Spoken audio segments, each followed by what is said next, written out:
Friends, बहुत सारे philosophers की बातें सुनकर और काफी सारे बुक्स रीड कर मैं तो कंफ्यूज हो गई कि भाई हमें क्या कुछ पाने के लिए कुछ देना जरूरी है।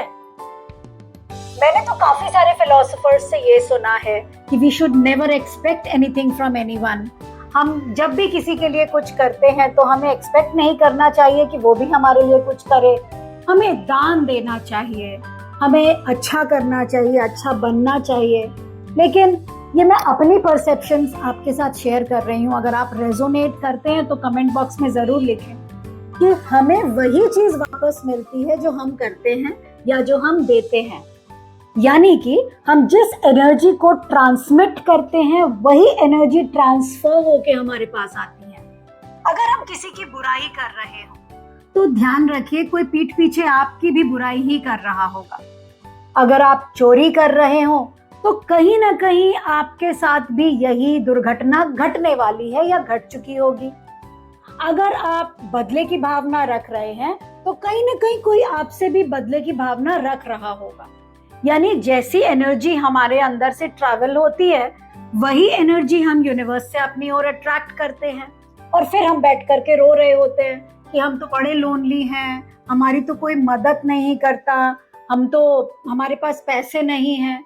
यानी कि हम अपनी एनर्जी को अगर ये सोच करके बैठ जाए कि हमारे पास पैसे नहीं है तो हम किसी को दान क्या दें, हम डोनेशन क्या दें, हम किसी को कैसे खिलाएं, तो हम आने वाले अपने जो रोड है उसको ब्लॉक कर देते हैं। गिव एंड टेक का जमाना है। आप भगवान से जो चीज मांगते हैं आपको मिलता भी वही है। आप जाकर अगर बोलते हैं हे भगवान हमारे बच्चे को अच्छे से रखना, तो भगवान आपके बच्चे को ही अच्छे से रखेंगे। अगर आप ये बोलते हैं कि भगवान मुझे पास करवा देना, तो भगवान आपको पास ही करवा देंगे, उस दिन पिज्जा नहीं कर देंगे आपको। इसका मतलब है कि आपकी सुनवाई सुनी जा रही है। आप जो मांग रहे हैं आपको वही वापस मिल रहा है। लेकिन जब आपको मिलने लगता है, वही चीज आपको मिलने लगती है, तो आप देना भूल जाते हैं। यानी एक छोटा सा एग्जाम्पल है। अगर सपोज कीजिए आपको ये फील होता है कि मैं तो गरीब हूँ, मेरे पास तो पैसे नहीं है, मगर अगर मैं किसी को कुछ खिला नहीं सकता हूँ तो मैं क्यों खिलाऊं, लेकिन हाँ मैं मांगूंगा जरूर कि मुझे भी कोई कुछ खिलाए। बहुत छोटी सी बात है। आप अगर अपनी सक्षमता के अनुसार चाहे 10 रुपए हो, चाहे 100 रुपए हो, चाहे 1000 रुपए हो, अपनी खुशियों को बांटेंगे तो जितना ज्यादा आप बांटेंगे उतना ही ज्यादा आप बटोरेंगे। Everything is a travel of energy. Energy never dies. Energy कभी खत्म नहीं होती, इट जस्ट ट्रांसफॉर्म्स। आप खुशियां बांटिए आपको खुशियां मिलेंगी, आप प्यार बांटिए आपको प्यार मिलेगा, आप नफरत बांटिए आपको नफरत मिलेगी, आप अगर ज्ञान बांटिए आपको भी ज्ञान मिलने लग जाएगा। यानी आप जिस तरीके की एनर्जी को ट्रांसम्यूट कर रहे हैं उसी तरीके की एनर्जी आपके पास वापस आएगी। तो we have to be very conscious with our energy. अगर आप चाहते हैं कि आपकी ऑरा पावरफुल हो तो पावरफुल सोच रखिए, अपनी सोच के दायरे को बढ़ाइए। वो चीज सोचिए जो आपने ना कभी की हो और ना कभी हिम्मत की हो करने की। Just give it a leap and leave everything on the universe. उन्हें चांस तो दीजिए कि वो आपको पकड़ सके, मगर हाँ रिस्क लेने की कैपेसिटी आपकी होगी। कुछ लोग एफडी में पैसे जमा करते हैं, कुछ म्यूचुअल फंड में जमा करते हैं, कुछ शेयर्स में जमा करते हैं, लेकिन रिस्क कैपेसिटी उनके अपने थॉट्स के अनुसार है। मैं ये पैसे का एग्जाम्पल आपको इसलिए दे रही हूँ क्योंकि ये समझ में जल्दी आता है। लेकिन इसका मतलब ये नहीं कि अगर आप इन तीनों ही टूल्स को यूज नहीं कर रहे हैं, जनरल प्लेटफॉर्म पर भी अगर रिस्क टेकिंग कैपेसिटी रख रहे हैं तो आपको उसका फल नहीं मिलेगा। मगर हाँ ध्यान रखिए जो भी एनर्जी आप किसी भी फील्ड में लेना चाहते हैं, यानी कि growth in finance, growth in physical needs, growth in your career, किसी भी स्फीयर में अगर आप ग्रोथ चाहते हैं, देना स्टार्ट कीजिए। Start giving. For example, if you want more of financial growth, start donating. If you want more of spiritual growth, start loving.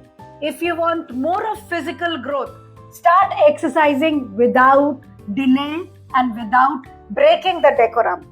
If you want your career growth, Focus all your energy only on one particular goal. जब आप अपनी energy in चारों pillars पे बराबर लगा रहे हैं या आप किसी पर्टिकुलरली एक पिलर जो आपको कमजोर लग रहा है वहां लगा रहे हैं, अपने फोकस को ना हिलाएं। जो चीज मांग रहे हैं यूनिवर्स से वही चीज पहले देना शुरू कीजिए। अगर आपको मैं एक छोटा सा टिप दूं आज, फॉलो करेंगे आप? देखिए, मैं आपके पास तो नहीं आ सकती, मगर हाँ, कमेंट्स के थ्रू मैं आपसे जुड़ी जरूर रह सकती हूँ। लेकिन किसी भी चीज को करने के लिए 21 डेज का एक प्लान करना बहुत जरूरी है। किसी किसी को ये 7 डेज में भी हो जाता है, किसी किसी को 3 डेज लगते हैं, लेकिन मिनिमम मैं हमेशा रिकमेंड करती हूँ कि हैबिट क्रिएट करने के लिए 21 डेज कोई भी चीज रिपीट करना बहुत जरूरी है। एक छोटा सा ग्रैटिट्यूड मैनुअल लिखना स्टार्ट कीजिए।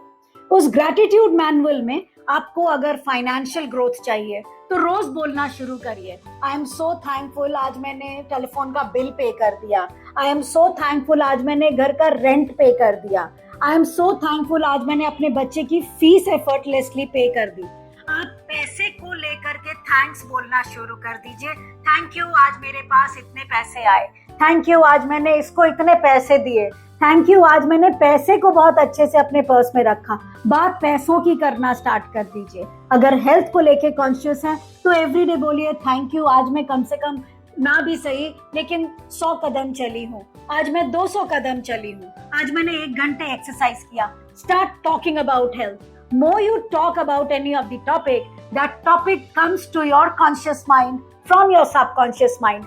And जैसे जैसे आप उस टॉपिक को बोलते चले जाएंगे, that topic becomes very powerful and eventually it actually changes your life. But promise me that you're going to do this for 21 days. A short gratitude note for whichever sphere of your life where you wish to flourish. तो my dear friends, आप जिस भी field में flourish करें, मुझसे connection जरूर बनाए रखिएगा, क्योंकि ये कनेक्शन ही तो है जो हम सबको ग्रो करवाती है। सो बाय, थैंक्स फॉर टुडे।